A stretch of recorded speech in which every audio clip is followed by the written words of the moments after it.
Look over there. Don't look over here. Look over there. It's a familiar cry we hear from successive governments on both sides of the political spectrum. The UK and Europe is guilty as hell for this, looking to project anything except the massive elephant in the room, which you and I have tried to explain several times on our podcast. But then, who are we? Yeah.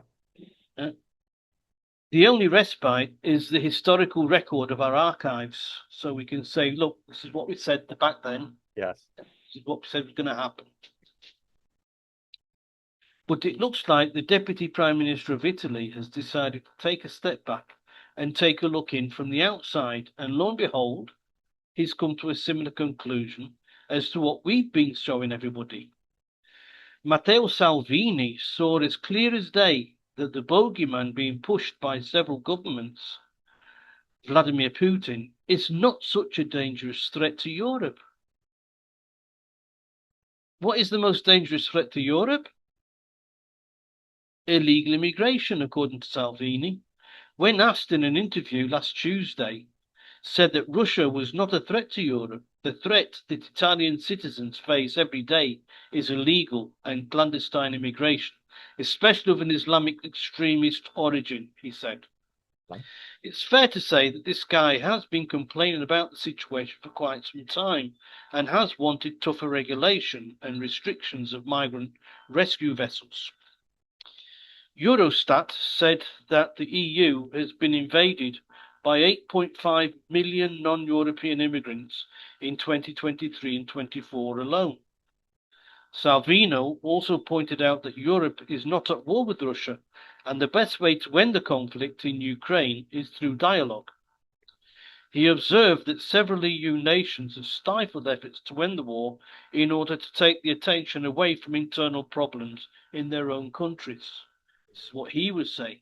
Yes. Saying that sanctions against Russia have hurt the EU's economy more than they have hurt Russia. And once the ban on importing Russian fuel lifted, surprise, surprise. In a vague reference to Germany, he said that Western European NATO members have painted Russia as an enemy to try and justify increased military spending, if the government of the day has money in hand to do so or not. So in the case of Germany, it's going to go heavily into debt to do this. Yeah. So once again, this is not me saying this. It's the Deputy Prime Minister of Italy. And this information I got from La Milano. Yeah. .it. Okay. It's a website in Italy, amongst other sources. Yeah. Yeah. Okay. Well, interesting. I mean, okay. I'm gonna start. Okay. Feelings about Russia. Can we totally trust Russia? Of course we can't. Yeah. They are an opposite, whatever reasoning behind it, they feel threatened by Western Europe. Can we at all trust Ukraine? Well, okay. Well, we considered before the present situation, it was the most corrupt country in Europe. Yeah, that's just me saying it. That was established facts before the conflict began. Yeah, yeah, they did a hit job, admitted by. They did a hit job in Monaco. Yeah. Recently. Mm. Yeah. The things that the European nations have been saying that Putin's been doing. Yeah. Okay. Okay, is Mr. Putin a nice guy? I don't think he cares particularly if I say he isn't. Yeah, I don't think I particularly offend him, and even if it comes across his desk, I'm not feeling threatened. Kind of fits into his persona he wants to project as well. But yeah, I cannot understand this thing that. Okay, let's look at the information we have. We're getting told that Russia are losing the war in Ukraine. Yeah. We're told this. Okay. We're told this. This is the narrative. Okay. So how that suddenly they're a threat to the rest of mainland Western Europe? Yeah. They might be able to carve out some other bits and pieces in Eastern Europe. I don't know. You know, you'd have to ask a sensible military person about this. What the capabilities, what Um, even if I lived in the UK, I wouldn't, as stands at the moment, think that there would be, glad Vladimir come knocking on my door in the UK saying, "Oi, on the street now, yeah, I want to have a word with you." Um, but it's it, as you quite rightly said, it solves a lot of problems. And this is a cycle about the way that um, influential people operate. Influential, yeah.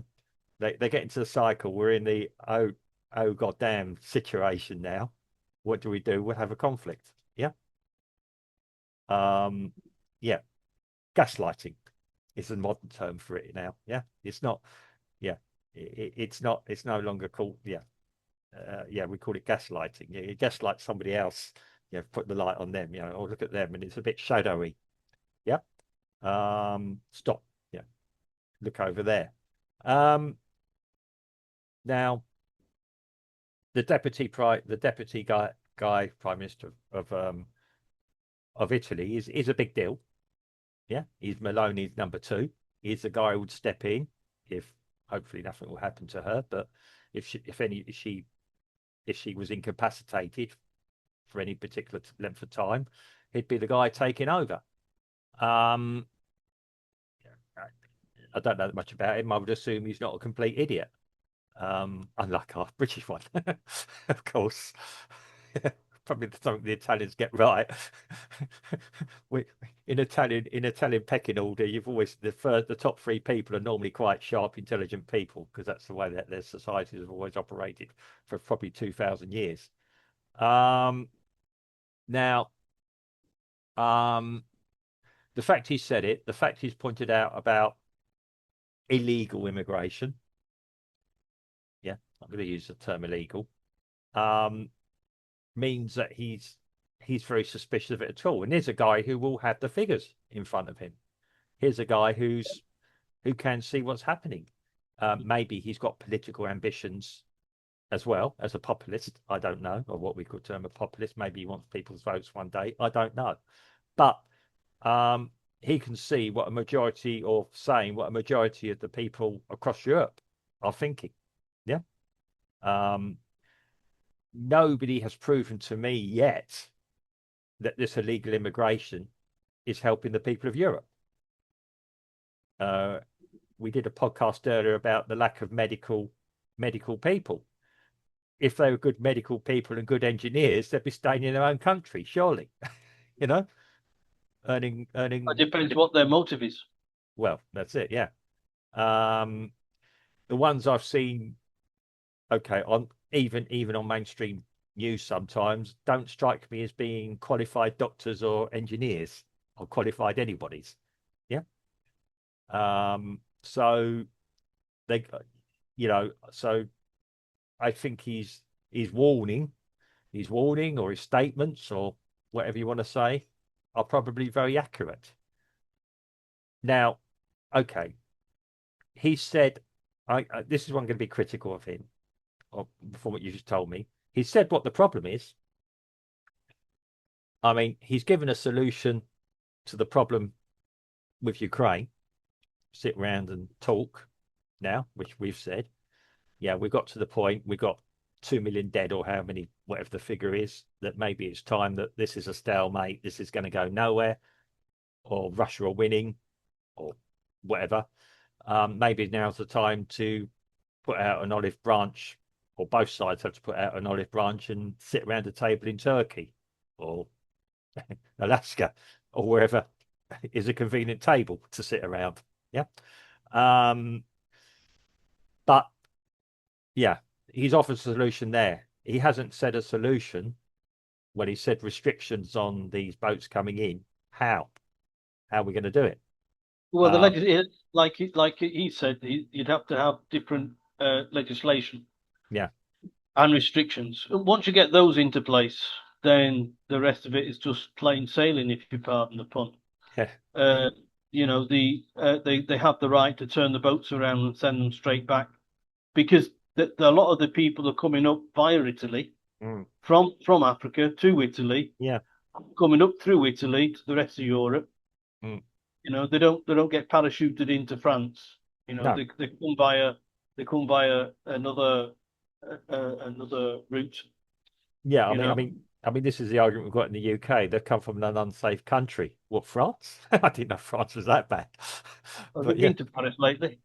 not lately. I went there some years ago when yeah, about 20 years ago when the Palestinians decided to have a little bit of a riot then.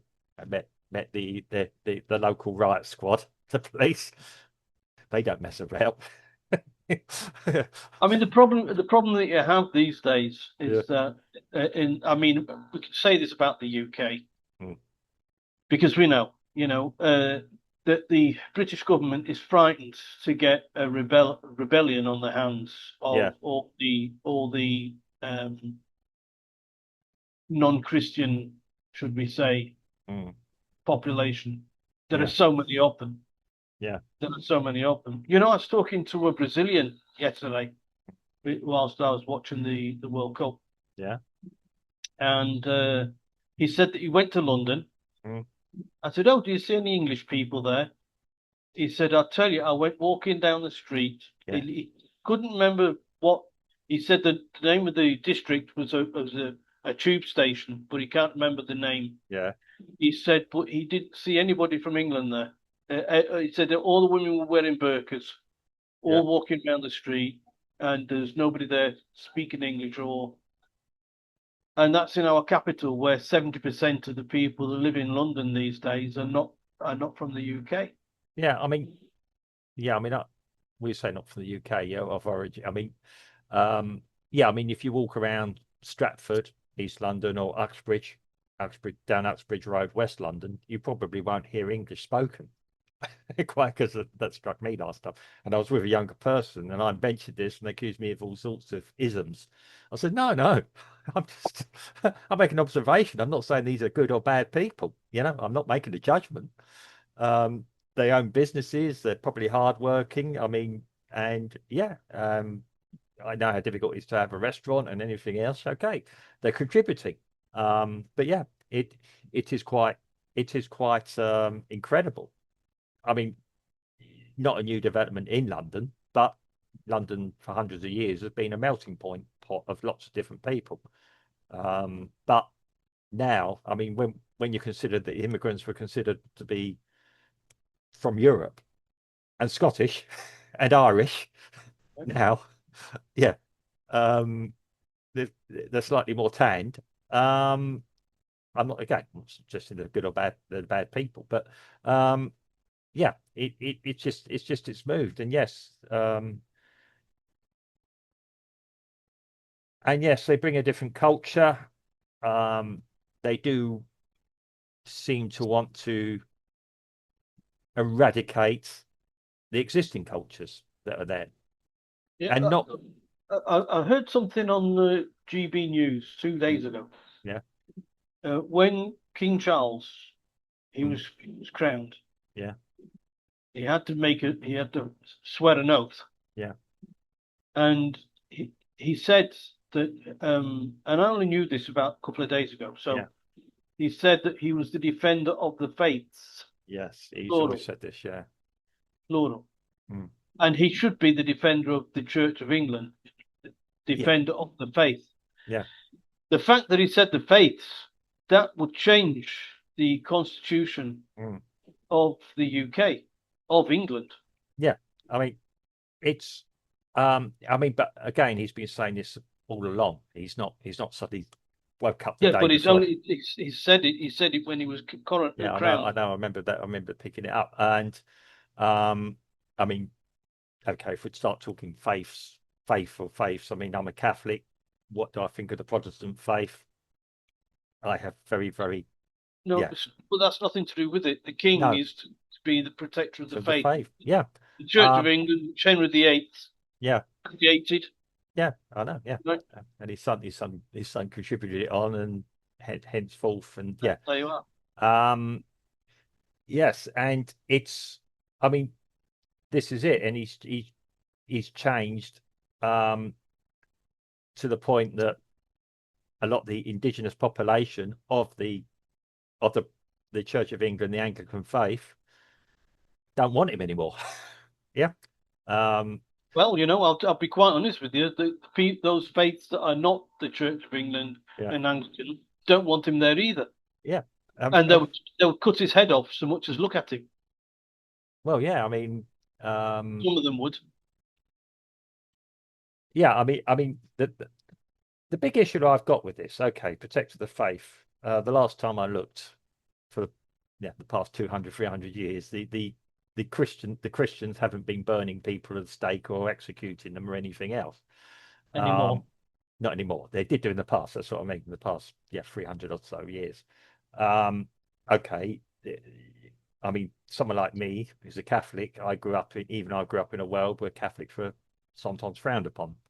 And yeah, I've asked, are you an Englishman or are you a papist? Mm. Well, I still follow the laws of the United Kingdom. Yeah. Spiritually, I look for guidance from the Holy See. Um, but again, that I can make a contrast with, which the poor politician who just died this week. She actually transferred from being an Anglican to a Catholic many years ago. She had her strong faith and everything else, But yeah, you behave even if you're a Catholic. You don't sort of say, "Well, the Pope has just told me to have an uprising." We don't think like that. Yeah. Um, I sometimes wonder what the Pope does think nowadays, but yeah, that's for my conscience to establish. But um, it is, um, but yes, to change like this and to broad brush it. I'd like to know. I've tried to listen to what he's actually saying, and I kind of understand. He's sort of saying we should have a more liberal approach, and I will protect everyone's right to have Politicians said belief. that about 30 years ago when these people Yeah, started to arrive on the British shores, and look where they are. This Matteo Salvini is saying yeah, that the threat to Europe is not from without, it's yeah. from with. Well, yeah, it's coming from without, but it's things we It's managed to going do to it. start from the inside, Yeah, going out. That's what I'm trying to say. yeah. I mean, I've just made this point. Somebody moves to Europe, be it Italy, be it Germany, be it Spain, and opens a business. People like the business. People use it. They pay taxes. They employ people. Yeah, we're talking about radicals here, and we're Yeah, not yeah. I talking know. about I know. everybody. Yeah, You know, and that's the point I'm making. That yeah, there's room for people in a society of different yes, there castes. are, but we're talking about the radicals. Yeah. We're talking about the ones that want the 55 virgins when they die, or whatever. So How many? yeah. Well, again, I believe. Well, again, it depends on which people from Islam you talk about. Some say it's complete nonsense. That's not what it means. Others talk about it. Well, Yeah, I'm talking about the ones that yeah, believe it's true. yeah. Which you know, even okay. I'm a person of faith. I believe that there's something after this life here. Getting into heaven or getting to paradise is not a given. We go through a process to prove what we do in life we'll pay for before we get there. I wouldn't expect to just arrive somewhere and you know, get a multi-channel TV, in heaven or anything like that. Yeah, I would hope. Yeah, I mean, the whole concept is a very different thing. Um, yes, I mean, and yeah, I agree with you. I mean, who are we letting in? Um, I mean, there are some people. I may quoting something I read earlier. One mosque is one mosque too many. Years ago, you could have argued that about a Protestant church when that first came in, and maybe Protestants will say one Catholic church is one Catholic church too many. There are still some people, Protestants or Anglicans in the UK, who believe that. I've met them, who fervently dislike us Catholics.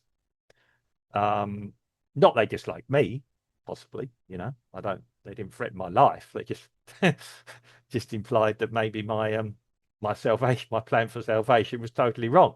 Given that, yeah. But um, but yes, when you come into a country and you just want to change it,